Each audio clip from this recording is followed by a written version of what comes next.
सदाशिवसमारम्भाम् शङ्कराचार्यमध्यमाम् अस्मदाचार्यपर्यन्ताम् वन्दे गुरुपरम्पराम्। ओ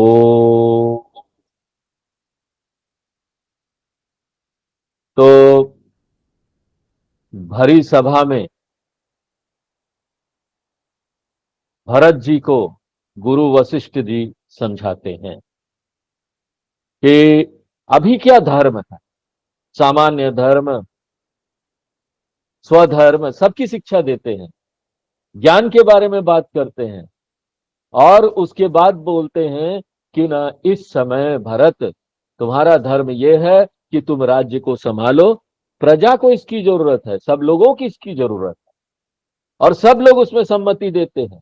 गुरु की भी सम्मति हो जाती है, सभी लोगों की सम्मति हो जाती है, लेकिन पता नहीं भरत जी को ना मन से कुछ अच्छा नहीं लग रहा। लेकिन मन से तो चलना नहीं चाहिए, धर्म से ही चलना चाहिए।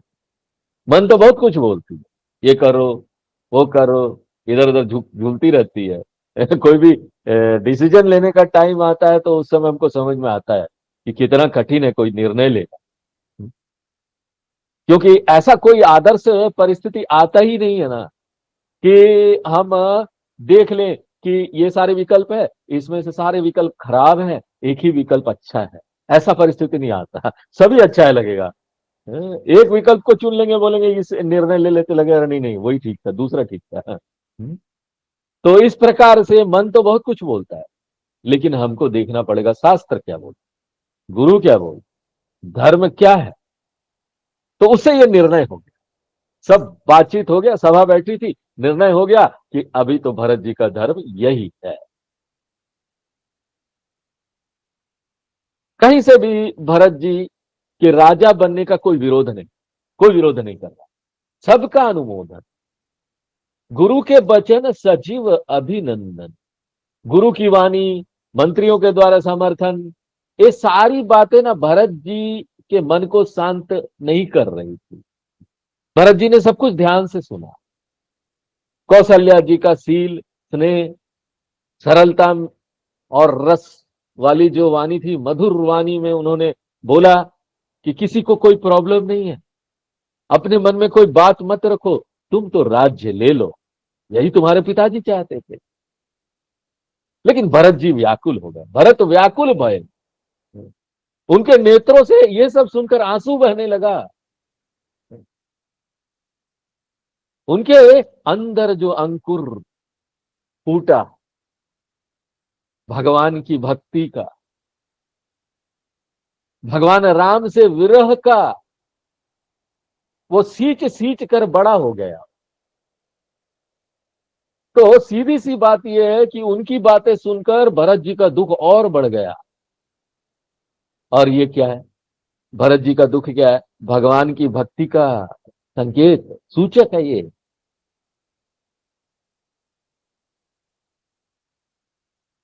देखो, ऐसा अगर किसी को राज्य मिलेगा, इतना बड़ा राज्य है, और वहां देखो किसी का विरोध भी नहीं करना, सब लोग बोल रहे हैं ले लो, तो कितना टेम्पटेशन है ये, कितनी आकर्षित करने वाली चीज है।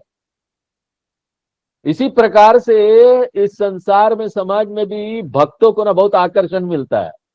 अभी हमने देखा नचिकेता को कितना आकर्षण देते हैं यमराज जी कठोपनिषद में, तुम सब कुछ ले लो, मैं दुनिया भर की सारी चीजें तुमको दे दूंगा, नाचने गाने वाली दे दूंगा, और यहां पर संपत्ति दे दूंगा, उम्र दे दूंगा, जितना उम्र चाहे तुम जियो, लंबी उम्र। लेकिन नचिकेता बोलता ये सब आप अपने पास रखिए, हमको नहीं चाहिए। देखो, अगर इस तरह से किसी को राज्य मिलेगा, राज्य क्या, छोटे घर में ही अगर झगड़ा होता है भाई भाई में, प्रॉपर्टी किसी को मिलने वाला कौन ना बोलेगा है? कोई ना नहीं बोलेगा, सब समझाएंगे ले लो ले लो, ये तुम्हारा धर्म है। तो सब हाँ दे दो दे दो, तुरंत ले लेंगे। लेकिन यहां तो उल्टा हो रहा था, इतना आकर्षण, पूरा राज्य का एक छत्र राज्य, पावर आ रहा था, पद और पावर में लोग अंधे हो जाते हैं यहां पर। ज्यादातर लोगों को समझ में नहीं आता, पद और पावर हमको चाहिए, दे दो। किसको नहीं चाहिए? कोई ना नहीं बोलता, सबको चाहिए, सब हाँ। लेकिन यहां भरत जी हमारे भगवान के भक्त हैं। भगवान का भक्त तो सब कुछ को ना बोल सकता है भगवान के लिए। हैं? मेरे तो गिरधर गोपाल दूसरा ना कोई। दूसरा ना कोई मने खाली दूसरा व्यक्ति नहीं, ये संसार की चीजें, पद, मोह, मान, सम्मान, दूसरा ना कोई। और भरत जी सोचो किस तरह से व्याकुल हो गए थे कि उनकी दशा देखकर दूसरे लोग भी ना अपने सुध बुध भूल गए। अरे भरत जी को क्या हो।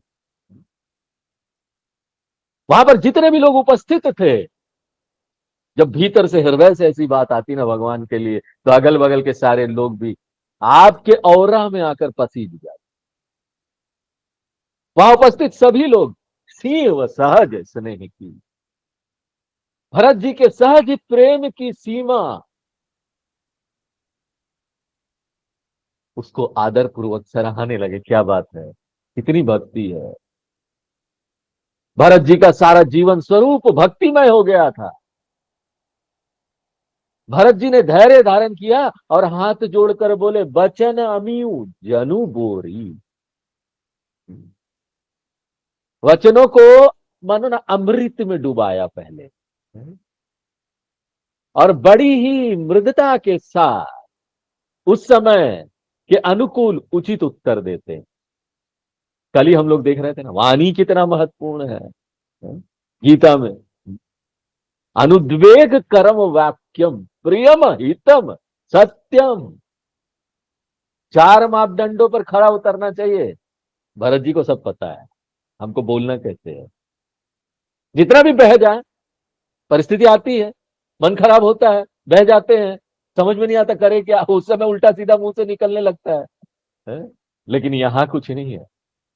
यहां तो एक महान भक्त खड़ा है। अपने शब्दों को अमृत में डुबोइए। प्रियम शब्द होना चाहिए तो दूसरे के लिए प्रिय हो। अनुद्वेग कर्म, दूसरे को हर्ट ना करे, चोट ना पहुंचाए। बड़ी ही मृदुता के साथ समय के अनुकूल, समय देखिए किस समय कैसा सिचुएशन है, उसके अनुकूल उचित उत्तर ऐसा देना चाहिए, वो देते हैं। सबकी बात सुन लेते हैं, सुन लो सबकी, विवेक अपना करो। सबकी सुनो, विवेक करो, और फिर निर्णय लो क्या करना है। और भरत जी ने अपने मन की बात कही, मोही उपदेश दीन गुरु नी का। पहले स्वीकार कर लो सामने वाले की बात, गुरु दे रहे हैं हमको।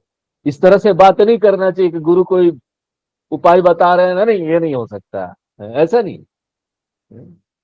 गुरु जी ने मुझे बहुत सुंदर उपदेश दिया है। देखो गीता में जो दो लाइन में आ जाती है ना, रामचरितमानस में उसी का हमको तरीका बताया जाएगा, how to implement it in our life, कैसे इंप्लीमेंट करें। वो बोलते हैं, गुरु जी आपने बहुत सुंदर उपदेश दिया। यहां पर बैठे हुए महाजन, मंत्री, सभी लोगों की यही राय है। यहां तक कि माता कौशल्या, उन्होंने भी आज्ञा दे दी, उसको ठीक कहा। और मुझे भी लगता है कि ना इन सब के आदेश को सिरोधार्य करूं, इनको मान लूं। तो ऐसे करके ना भरत जी ने सबको शांत कर दिया, सबकी बात का समर्थन कर दिया कि आप लोग सब ठीक बोल। लेकिन इस समर्थन के पीछे भाव यह है कि इन सब ने जो कहा वह ठीक तो है, परंतु पूरा नहीं, अपर्याप्त है। अभी मुझे अपना विवेक करना है, भक्त के रूप में क्या है। भरत जी अपनी बात आगे बढ़ाते हैं और बोलते हैं, गुरु पितु मातु स्वामी हितबानी। गुरु, पिता, माता, स्वामी और हितेशी की बातों को सुनकर प्रसन्न मन से वैसे ही करना चाहिए, कुड़कुड़ा के नहीं, शिकायत करके नहीं। ये नीति का नियम है। वो जो भी बोले ना, बड़े प्रसन्न मन से करो। नहीं आपने हमको बोल दिया, अभी दूसरा काम था। नहीं, दूसरा काम नहीं था, ठीक है, हम करते हैं, खुशी खुशी कर, कोई शिकायत नहीं।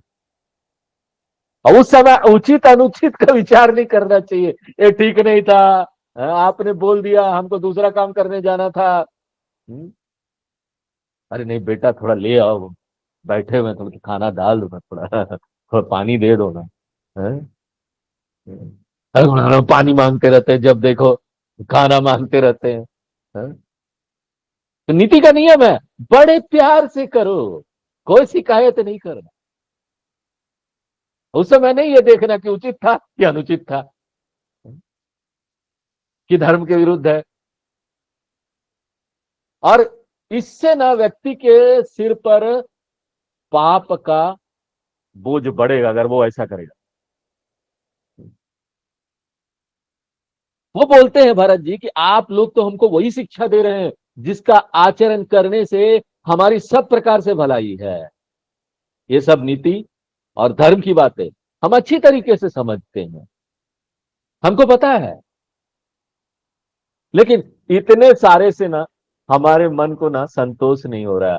होत ना परितोषु, परितोषु, संतोष नहीं हो। हम इसके आगे भी बढ़कर कुछ करना चाहते हैं, विवेक करना चाहते हैं आगे बढ़कर, और इसको और अच्छा से कैसे करें।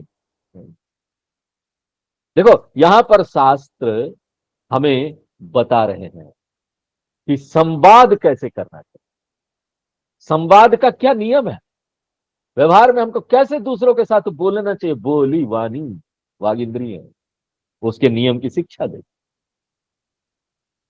देखिए संवाद में अगर कोई दूसरा व्यक्ति ना हमारे विरोध की बातें भी कहे ना, तो उसकी बातों को ना आउटराइट खंडन नहीं करना।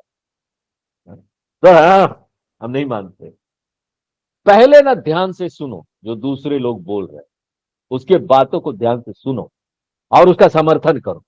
हाँ आप अच्छा बोलो, ये तो अच्छी बात है।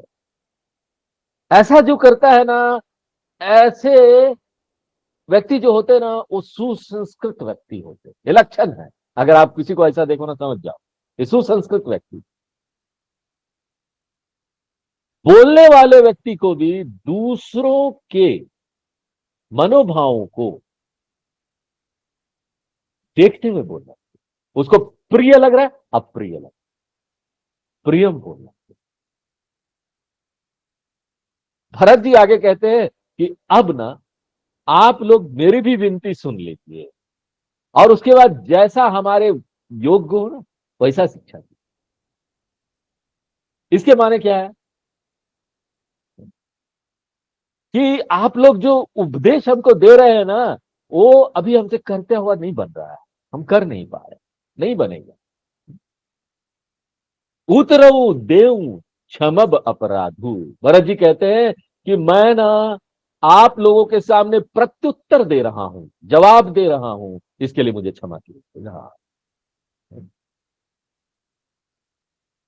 देखो नीति का यही नियम है ना कि बड़े लोगों को कभी ना प्रत्युत्तर नहीं दिया जाता, उनके आदेश का पालन करना होता है। वो अलग बात है कि अब आदेश का पालन खत्म हो रहा है? ये सब जीवन की मर्यादाएं खत्म हो रही है क्योंकि हमने ये सब पढ़ने छोड़ दिया, हमारी संस्कृति पूरी बदल।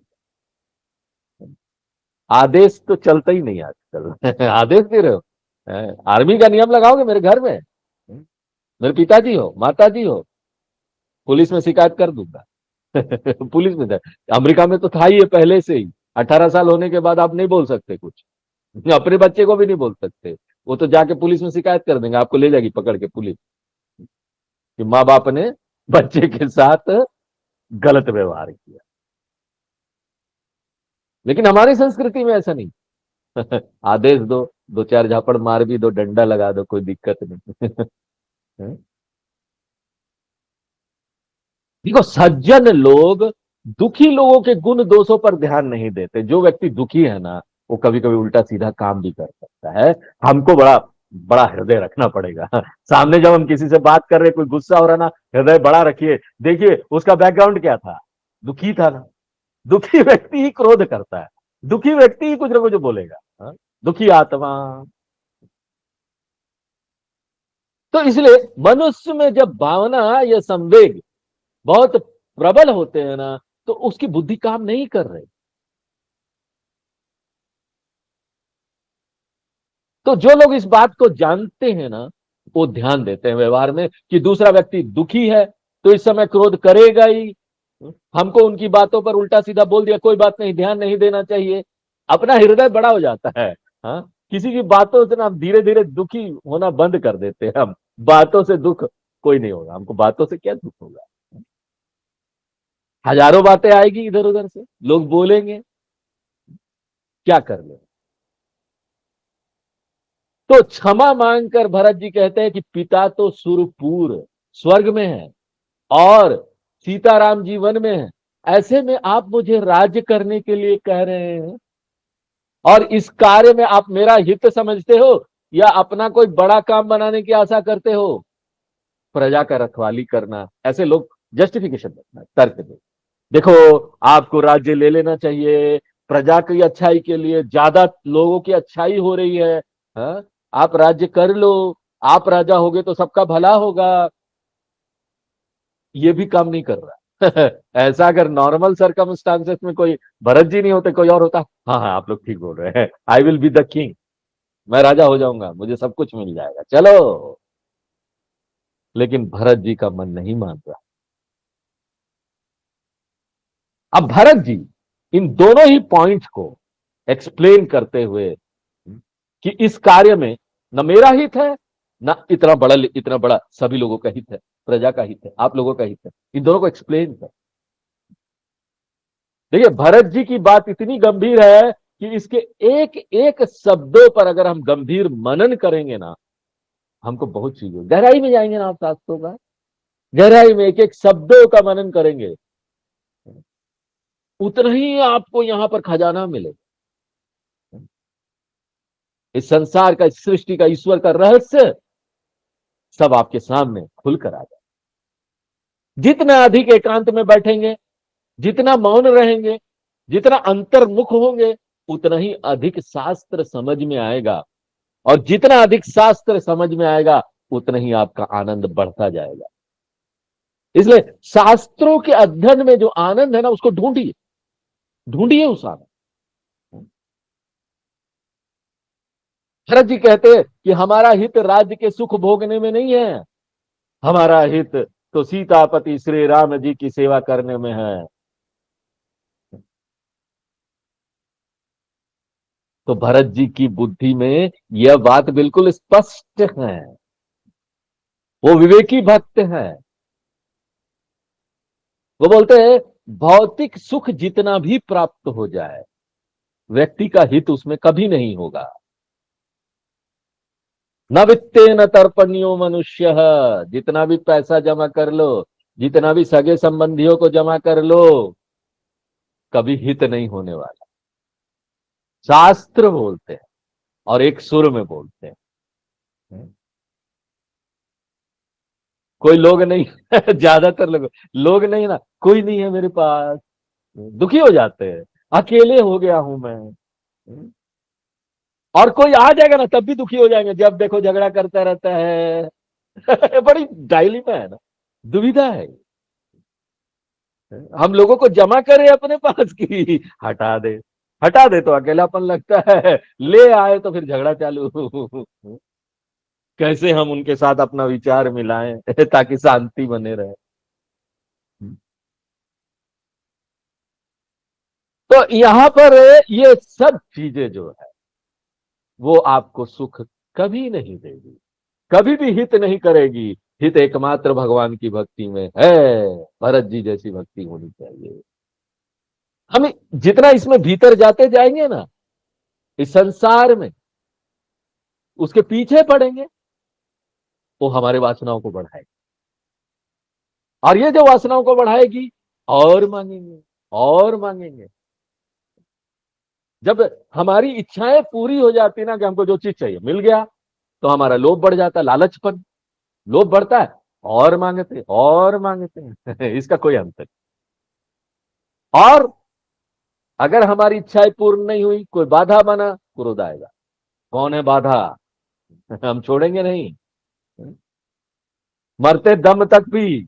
बेटा वो बगल वाला के पास मत जाना, उसने मेरा ये खराबी किया था, ये लो चाबी, ध्यान रखना अपने बिजनेस का। मरते समय भी भगवान का नाम नहीं है। In the bed I am still remembering मेरा वेल्थ का क्या होगा।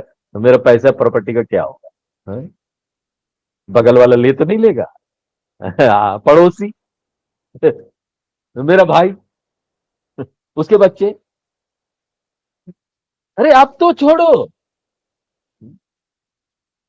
ऐसे तो कभी नहीं छूटने वाला जन्म मृत्यु का चक्कर। जो जो भाव से स्मरण करके इस संसार को छोड़ोगे, वही अगला जन्म। मेरा अगला जन्म क्या होगा? जैसा आपने जिया, अंतिम समय भगवान का नाम लिया तो भगवान के पास जाओगे, है? और अंतिम समय प्रॉपर्टी का नाम लिया और सगे संबंधियों का नाम लिया तो फिर आओगे, है? फिर जन्म लोगे सगे संबंधियों के साथ। और वो भी पता नहीं इंसान होंगे कि नहीं। सगे संबंधी तो मिट्टी में जो लेटते हैं ना, उनका भी है। जानवर। है? हाँ, भाई साहब। कॉकरोच, पता नहीं क्या भगवान ने इतना योनि बना रखा है। इतने सारे योनि है और नया नया योनि आ भी रहा है। जन्म ले ले। इन सब बातों को ना जो यहाँ पर दिखाई देता है नानात्व, हमको ये समझना है कि this is not the solution.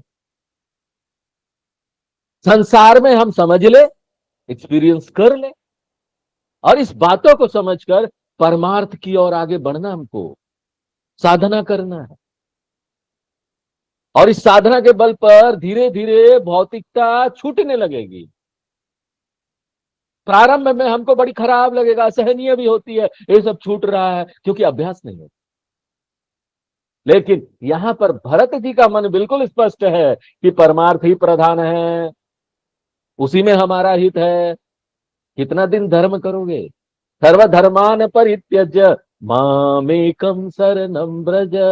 18वां अध्याय आने वाला गीता का, उसमें भगवान बोलेंगे मामेकम यानी परमार्थ। परमार्थ की शरण में आ जाओ, उसी में हमारा हित है। अधर्म से धर्म बड़ा है और धर्म से परमार्थ बड़ा है। धर्म करने के लिए हम अधर्म को छोड़ देते, परमार्थ करने के लिए धर्म को छोड़ देते। जो बड़ा है उसको पकड़ो। सोहारी लीन मातु कुटिल आई। लेकिन देखो, मेरी माता की कुटिलता के कारण हमारा हित चला गया ना। हम तो परमार्थ के रास्ते में जा रहे थे, भगवान की भक्ति के अलावा मेरे पास कुछ नहीं था।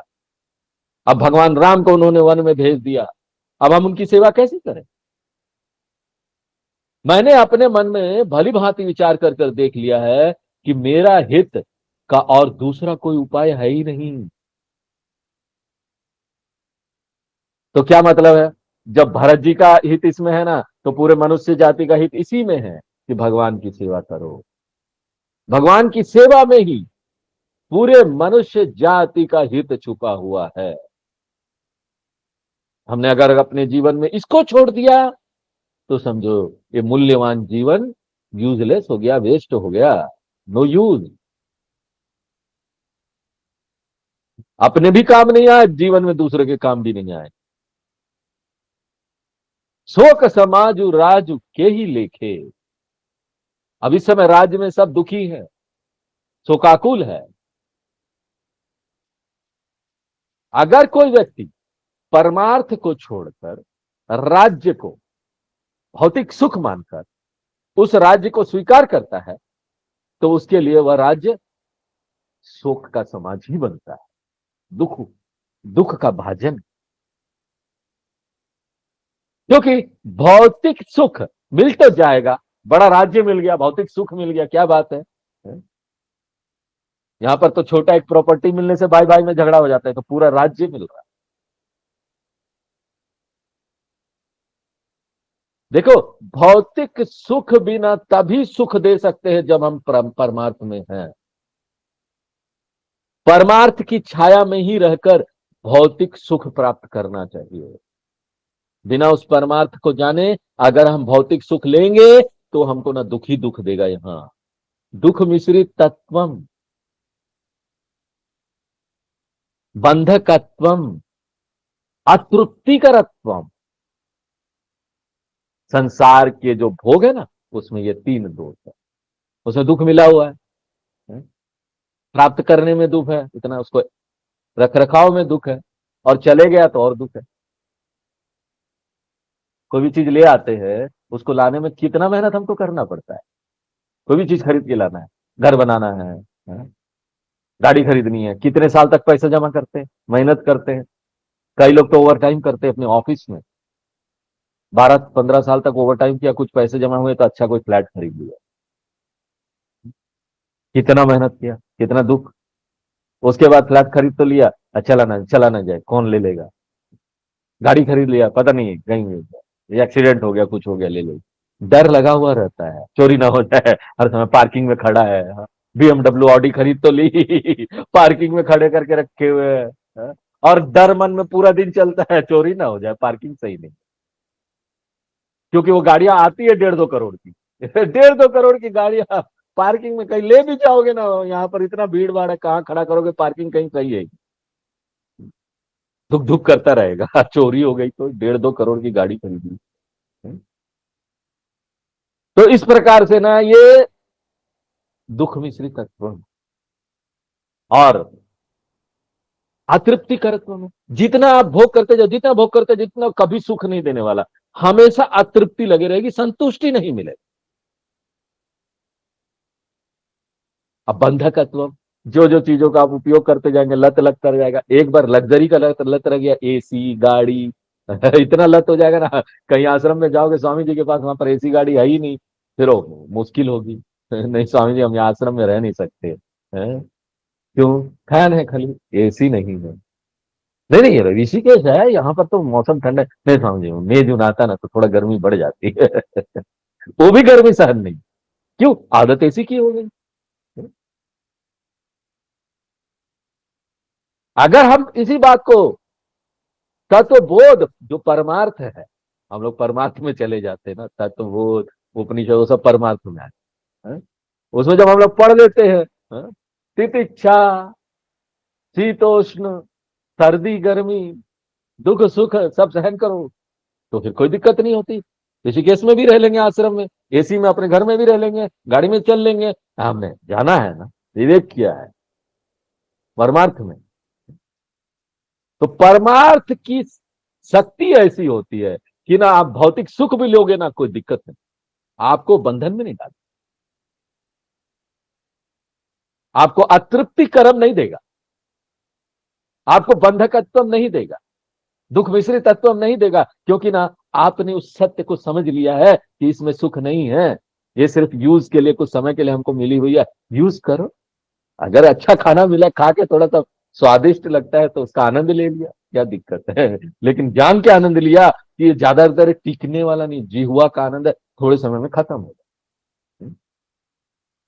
तो इस प्रकार अगर हम जानकर इन सब चीजों का उपयोग करते हैं ना, ये क्षण भंगुर है, मिथ्या है, तो ये सब चीजें हमको फंसाएगी नहीं, ये दुनिया हमको फंसाएगी नहीं। तो भरत जी अपनी बात आगे कहते हैं, बोलते ऐसी स्थिति में शोक का समुदाय, यह राज्य भगवान राम, लक्ष्मण और सीता जी के चरणों को देखे बिना किस गिनती में है? याद करो आप, कंपेयर इट विथ नचिकेता, जो यमराज को वापस फेंक देता है, बोलते keep it your self sir, please, I don't need all this, ना उम्र ज्यादा, प्रॉपर्टी ज्यादा नहीं थी, आप अपने पास रखिए। यही बात यहाँ पर भरत जी बोल रहे हैं कि उनके चरणों को देखे बिना ये राज क्या है। अब वो उदाहरण भी देते हैं कि जैसे कपड़ों के बिना गहनों का बोझ व्यर्थ है, और पादी बिरती बिनु ब्रह्म विचारू, वैराग्य के बिना ब्रह्म विचार व्यर्थ है। वैराग्य टॉप, विवेक चूड़ामणि में देख रहे हैं ना हम, शंकराचार्य जी ने बताया कौन सा टॉप में। ये चार पात्रता में, मुमुक्षुत्वम और वैराग्य। तो वैराग्य के बिना, वही बात यहां भी आ रही, वहां भी शंकराचार्य जी ने ये बोला कि इसके बिना ब्रह्म विचार नहीं हो सकता। रोगी शरीर के लिए इंद्रिय भोग व्यर्थ। भगवान में प्रेम और समर्पण के बिना नाम जप और योग आदि सब साधनाएं व्यर्थ है। जैसे जीव के बिना सुंदर शरीर व्यर्थ है, वैसे ही भगवान राम के बिना मेरा सब कुछ व्यर्थ है। मैं बस राम राम राम, मेरा जीवन राम, मेरा अंतरंग राम, मेरे पोर पोर राम। जाऊं राम पही आए सुदेहू। भरत जी कहते इसलिए हमें ये आज्ञा दीजिए कि हम भगवान राम जी के पास जाए। बस केवल इसी एक लाभ में मेरा हित है और किसी में नहीं। राज्य के चक्कर में मैं नहीं पड़ना चाहता। सबसे पहले मैं भगवान राम के पास जाऊंगा, इसी में मेरा हित मुझे लग रहा है। आगे होता वही है जो वशिष्ठ जी ने कहा कि भरत जी राज्य संभाले, लेकिन भरत जी उससे पहले भगवान राम के पास जाते हैं और फिर उनकी स्वीकृति लेकर उनके पादुकाओं के माध्यम से राज्य व्यवस्था चलाते हैं। मैं सब त्यागू तो राम चरण के लिए, मैं सब त्याग दूं राम चरण के लिए। यही हमारा जीवन।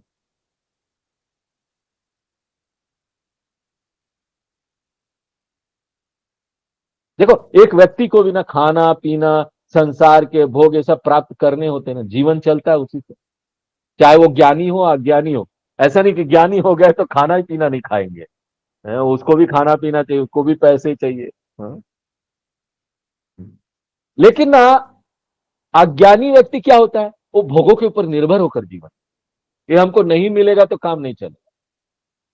और ज्ञानी व्यक्ति क्या होता है, परमात्म भाव में स्थित होकर तब भौतिक जीवन जीते हैं। जीवन का सारा जो आध्यात्मिक रहस्य है ना, वो इतनी सी ही बात में आ जाता है।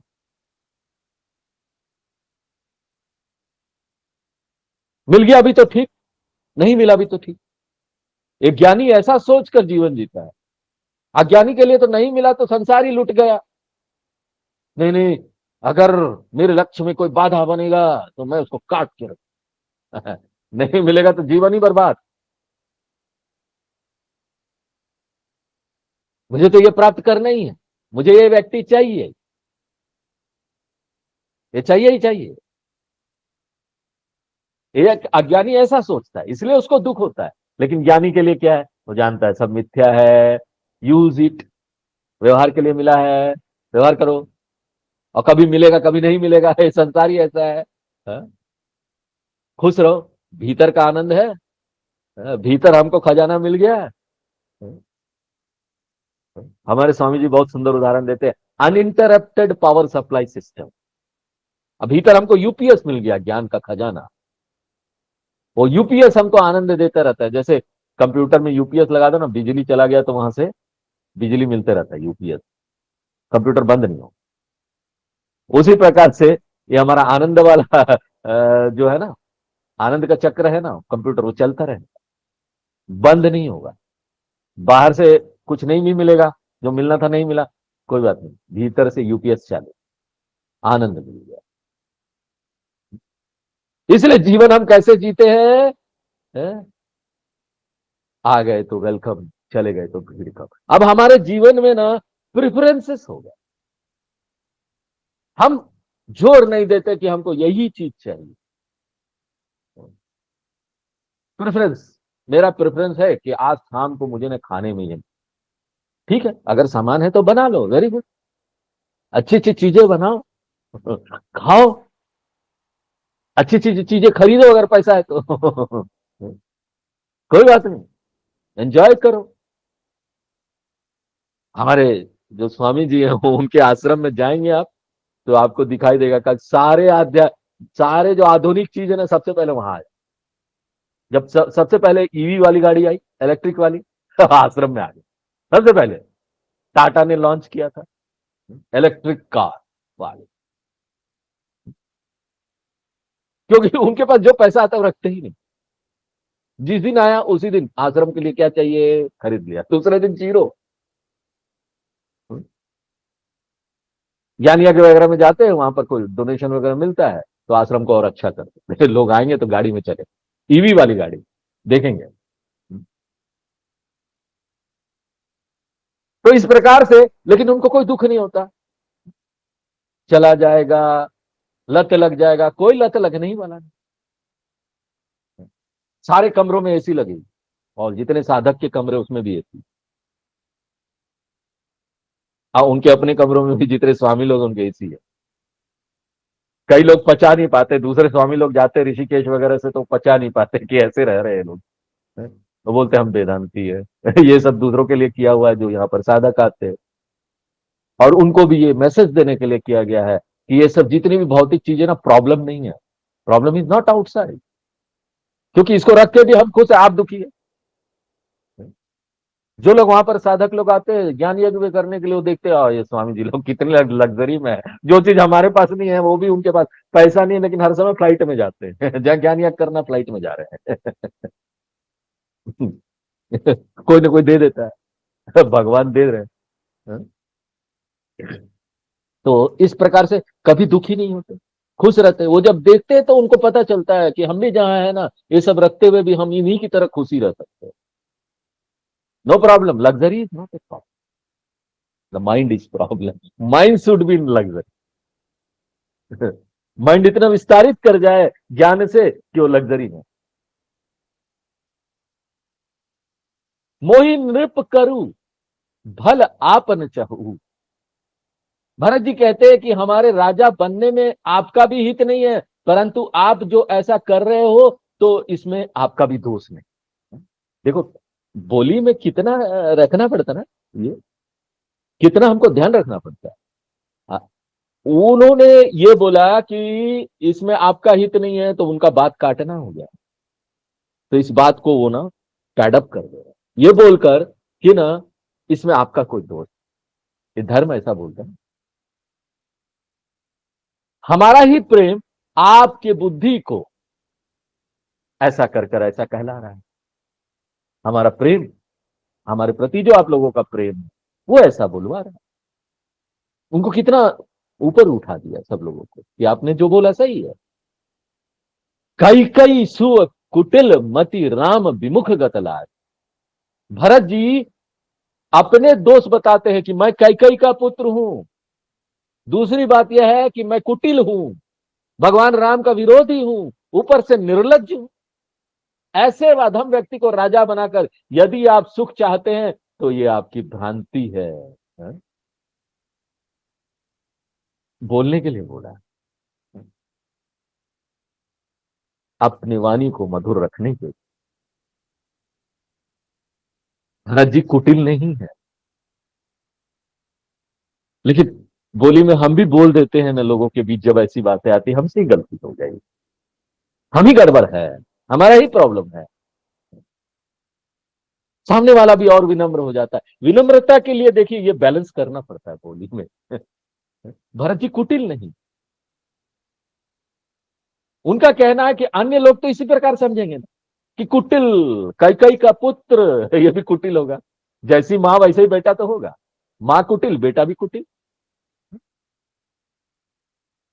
कैकई के ने जो षड्यंत्र किया, क्या पता मिलके किए होंगे, दोनों दोनों की सहमति होगी।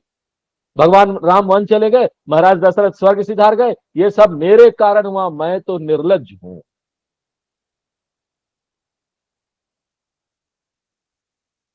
संसार में भी ना कोई अगर परमात्मा को भूल जाता है, इसलिए हमको ना, हम आध्यात्मिक लोगों को सफलता का आकलन ऐसे नहीं करना चाहिए।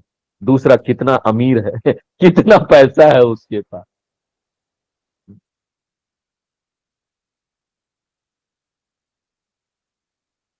इससे नहीं करना चाहिए। अगर कोई इसमें लिप्त है और भगवान की तरफ, भक्ति की तरफ उसका ध्यान नहीं है ना, वो निर्लज्ज है। उसको अभी जीवन का सब रहस्य पता नहीं है कि जिस रास्ते पर वो जा रहा है वो रास्ता उसे नष्ट कर देगा। भरत जी यहां पर इतने दोष अपने ऊपर लेकर यह दिखाना चाहते हैं कि राजा जो है ना, निर्लज्ज नहीं होना चाहिए। बहुत अच्छी बात बोल रहे हैं। नहीं नहीं, सब लोग समझा दिए, यहाँ भगवान राम वन चले गए, इतनी बड़ी बात हो गई और वो राज्य स्वीकार कर लेते तो निर्लज्जता होती ना। विवेक किया उन्होंने। ये निर्लज्जता नहीं होनी चाहिए व्यवहार। इसलिए वो जाएंगे राम जी के पास, पहले पहले उनसे आज्ञा लेंगे ताकि ये निर्लज्जता वाली बात जो है ना खत्म।